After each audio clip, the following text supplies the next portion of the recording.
This is pre-algebra. All right, this is going to be the beginning of Unit 5. We're going to call this Lesson 5-1.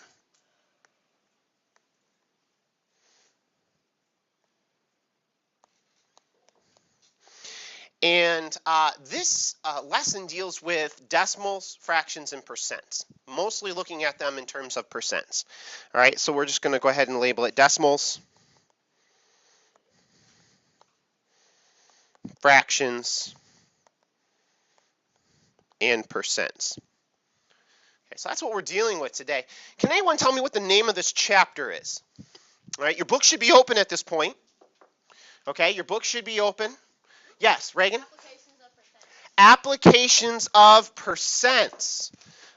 So we actually have a big theme idea here, and that is percentages. Okay, before we begin or go too much further, why are percents important? Where do we use them? Where do you guys find that they are very important even for you? Yeah, Chloe. Your grades, yeah. Your grades are based on oftentimes percentages. Believe it or not, sometimes there are two ways to calculate a grade. You can do total points, which some of you have grades that are based on your total points. Then in my classroom, they're based on your percent grade in a category. So for instance, what your percent grade is in a homework, what your percent grade is in tests, what your percent grade is in citizenship and participation. And then what I do is I take and I put those all together, and that's where your grade comes from. Your grade is very dependent upon how the percents fall. Okay? So understanding that will be very useful to you. Yes? You use it in shopping. Where do we see it in shopping? Yeah. Okay, we see it in sales tax. Okay, hang on one second. So I'm going to make a list of these. I think you should too. Okay. So we see these things in a couple of places. Okay, let me go ahead and make a little list. We see it in sales tax. We see it in our grades. And I get grades too, ladies and gentlemen. I'm taking classes. No, not for teaching. I take classes. Like I am taking master's classes. So like for instance, I have a final exam coming up next week. Okay? I have to take classes. I'm doing work just like you are. So we have sales tax, we have grades, okay? Where else in shopping do we see this? Yeah.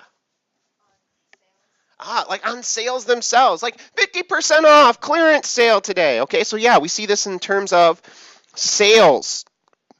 I'll call them sales tags.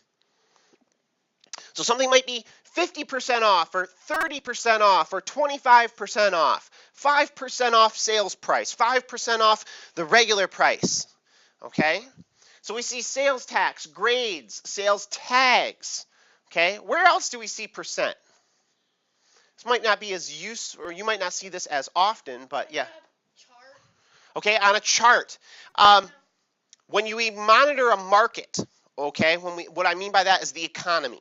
When we look at how a business is performing, we might say the business is done 200% better this quarter, or the business has done 120% of its normal, let's say, exports. Okay, so we talk about it in terms of the economy as well.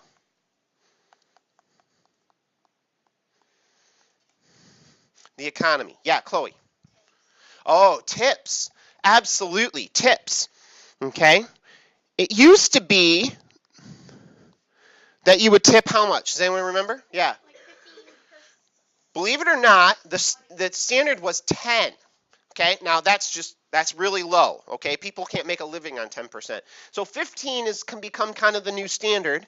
20 is considered slightly generous, but some people will tip on a regular 25%. So anywhere between 15 and 25% for tips.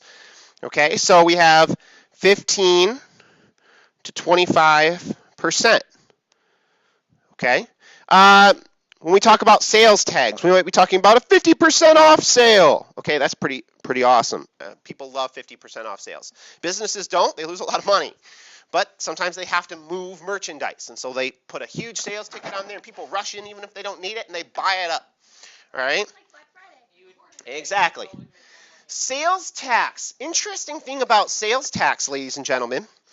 Sales tax is not the same in every state. So here in Indiana, sales tax is how much? 7%. No, 7 cents on every dollar. 7% of how much you spend goes to the government in sales tax. So, okay, and they tag that on at the end. In Michigan, it's 6%. Okay, so here's a quick question for you. If you buy a car for, let's say, $11,000, okay, it's not a very it's a kind of an expensive car, but this would not be a brand new car by any means. Let's say you spend $11,000 on a car. Does anyone want to venture to say what would 6% of that be? How would you find that out? Does anyone want to take a guess? We're going to talk about this, but I'm just curious. What would you do? Emma? You do 11,000 times 0.6. 0.06. Okay. And so how much does that work out to? What's 6% of 11,000? Does anyone know? 660. Is it? 660. $660. Just tax. That's 6% tax. Okay, I'll put a little green symbol next to there, just so we can kind of see that. 6%. How much is 7% of that 11,000? So if you were to buy that same car in Indiana, how much would you pay in tax? How much? $770. Okay, so $770.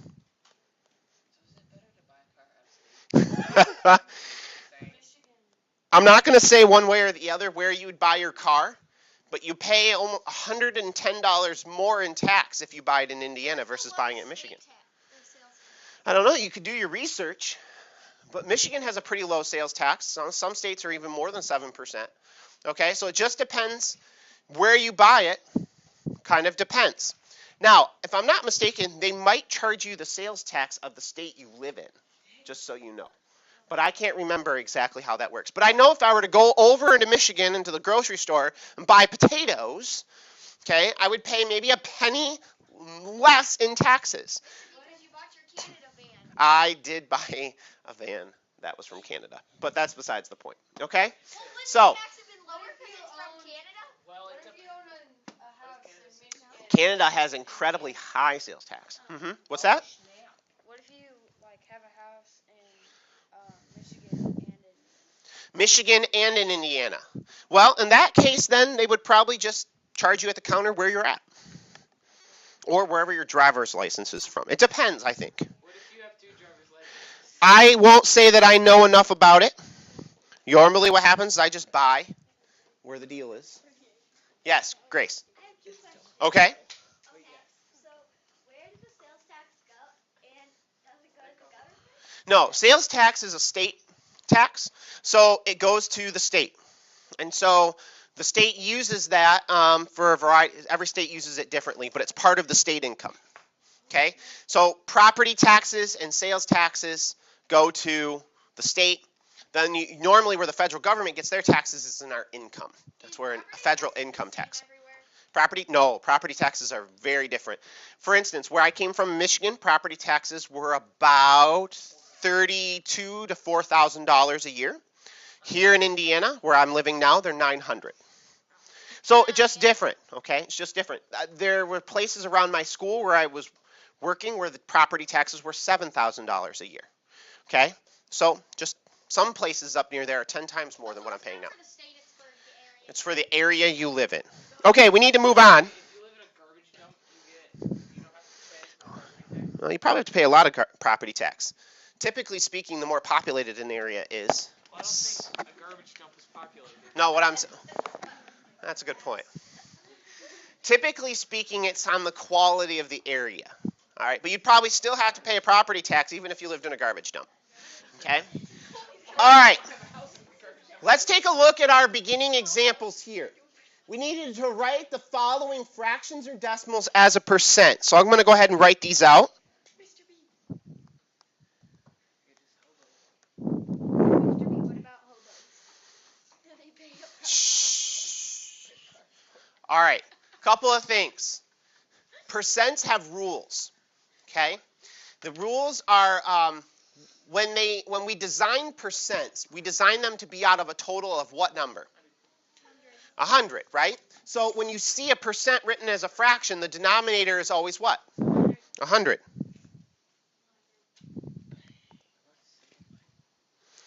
Okay, so the bottom or the denominator is almost always 100.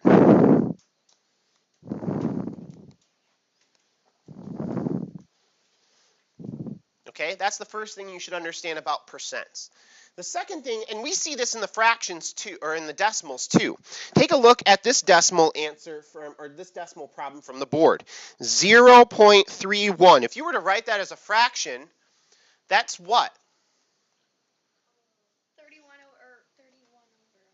31 over 100, because that 1, which is right here, goes to the hundredths spot. So this as a fraction would equal 31 over 100. See how that also fits the percent kind of form where there's 100 in the denominator. Okay?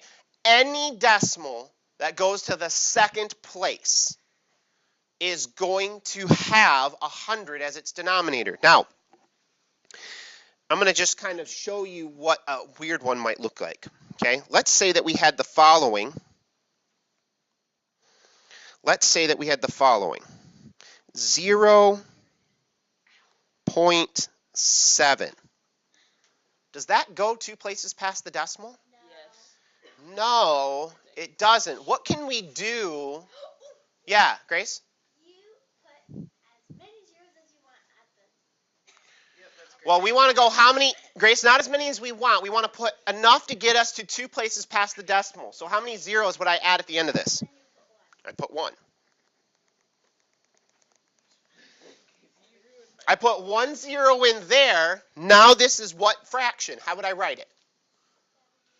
Yeah, very good. 70 over 100. Okay? 70 over 100. Okay. So now the question becomes, what percentages are these? Okay? So that first one, 120 over 100, what percent is that? Drake?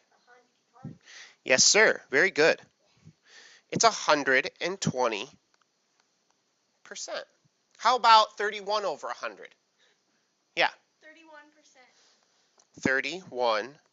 31%. How about 70 over 100? Connor? 70%. That's not that one. Okay? How many of you feel like you have a pretty decent understanding of this? Okay? Okay. All right, fist to 5. Okay, you're going to put your fist in the air. So everyone put their fist in the air. If you feel like you have a pretty decent understanding, you're going to give me a 5. Don't do it yet. If you think that you think you might struggle a little bit, but you'll probably get most of them right, you give me a 4. Okay, you're kind of halfway in between. You're like, and so you get a 3.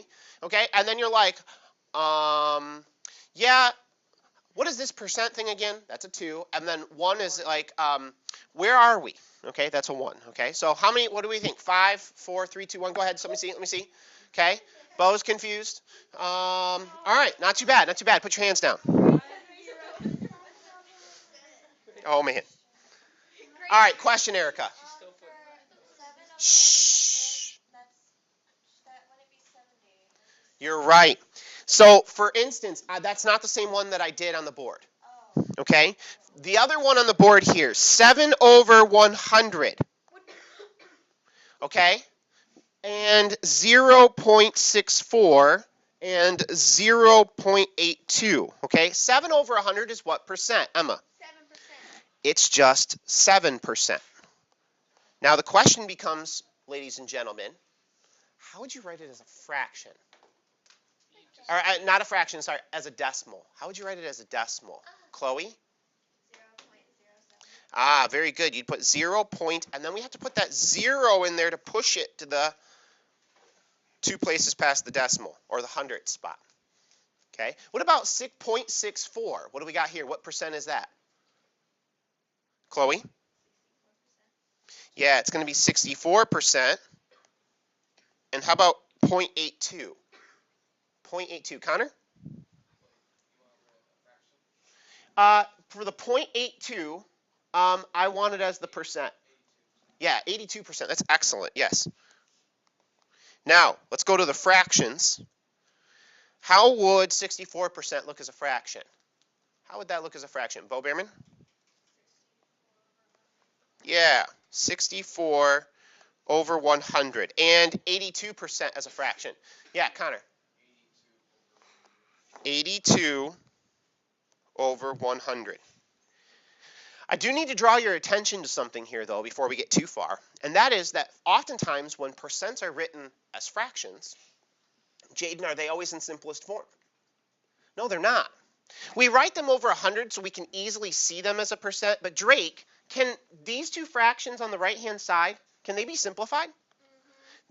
They can. Now, Drake, do you think the percent stays the same if they're simplified? Yeah. It does. It does. So let's take a look at a couple of what we call equivalent fractions that have the same percent. Okay? So let's go ahead and take a look at this. Because it'd still be the same number. 64 over 100.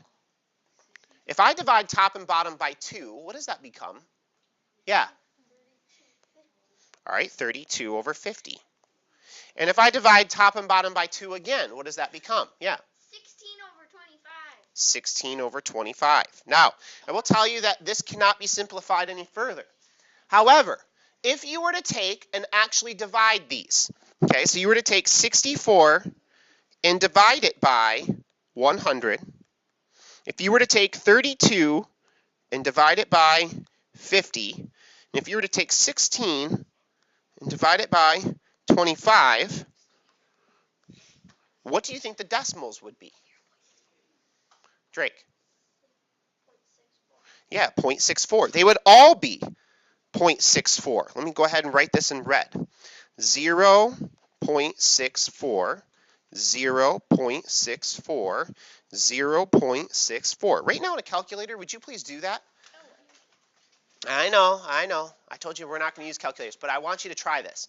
Take and just perform those 3 operations and see if you don't get the same answer for each one. How is that possible? How does that help you? How does that help you? What you should understand by doing this, Grace, is that sometimes people will give you fractions that aren't over 100. They're still going to ask you to find the percent. Okay? Divide it. So do what the fraction's telling you. 64 over 100 is the same thing as 64 divided by 100. 32 over 50 is the same thing as 32 divided by 50. 16 over 25 is the same thing as 16 divided by 25. Okay, and they all should equal, and do they? They do? Okay. So, here's what let's do a couple example problems. Let's say, ladies and gentlemen, that you had a test, and most of your tests are right around 25 points, okay? Most of your tests are right around 25 points. So let's say that you get a 23 out of 25, okay? What are a couple of ways we could find the percent of this? Yeah? Divide. Okay, I could just do division. I could take 23, and I could actually divide it by 25. And you would find that that equals approximately 92%, 0.92, which is 92%. Okay? Now, I did not use a calculator to do this because I don't want you to. There's a very simple way of figuring this out. All percents can be written over what? 100. All right, now we're setting up a proportion. Okay? You can do this, ladies and gentlemen. If you have a number in the denominator that can easily go to 100 by multiplying by either 10 or 2 or 4, then you could set up a proportion and do this in your head quite quickly. So for instance, how many times 25? Or what number do I multiply by 25 to get 100? 4. I multiply it by 4. Okay, so 25 times 4 equals 100. What I do to the bottom, I must do to the top. So you multiply by 4. Multiply by 4. What's 23 times 4? 92.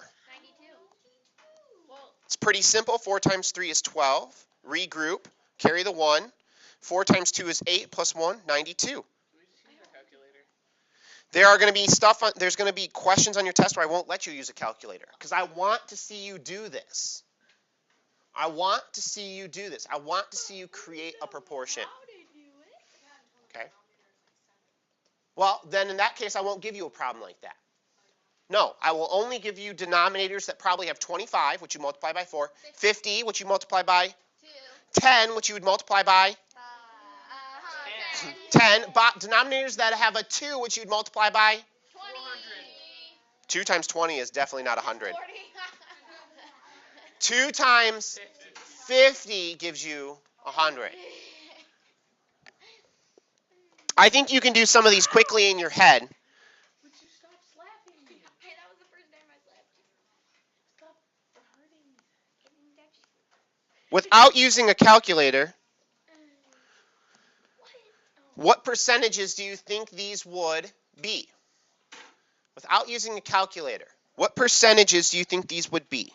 Okay? They are all going to equal something over 100 because that's how we write percents. So we would multiply 2 times what to get 100? Grace? 2 times what gives you 100? Yeah, so if we zoom in right here, we'd multiply by 50. Grace, can I only multiply the bottom? I have to multiply the... Can't you just do 3 divided by 2? You can, but let's say that I don't want you to do, I wanted you to set up a proportion. Do you know what 3 times 50 is? Yeah, 150. You're not supposed to do it on your calculator. But what I'm saying is I want you to do it in your head. 150% is 1.5. Yeah. There are going to be times, Drake, yes, where you're going to have to do it this way. But in real Okay? life, How about this one? Can you do this one in your head? Yeah. You'd multiply 50 times 2, 7 times 2, is, so it's what percent? So in I'm not going to give you the super hard ones yet. in real life, when we actually have to apply this, we have our phones on us a lot of calculator. You know what? When I calculate all your grades, for the most part, I can do most of them in my head based on just this stuff. Well, because you're so smart. No, it has nothing to do with smart. It has to do with practice and the fact that I took time to listen to my teacher and did not use a calculator. So there will be probably a non-calculator portion of your test, okay? So you just have to be prepared for that. Now, we have several weeks to get there. 6 times 4, ladies and gentlemen, 24. How many lessons 24 are of in 100 this is 20. not many. There's 6 at least. 8. Okay, maybe there's more than I thought. 8. There's 8 lessons. Okay, so we'll definitely get to this test before Christmas. Darn it. Will we get 2 chapters by Christmas, you think? I think we'll start another chapter before Christmas, sure.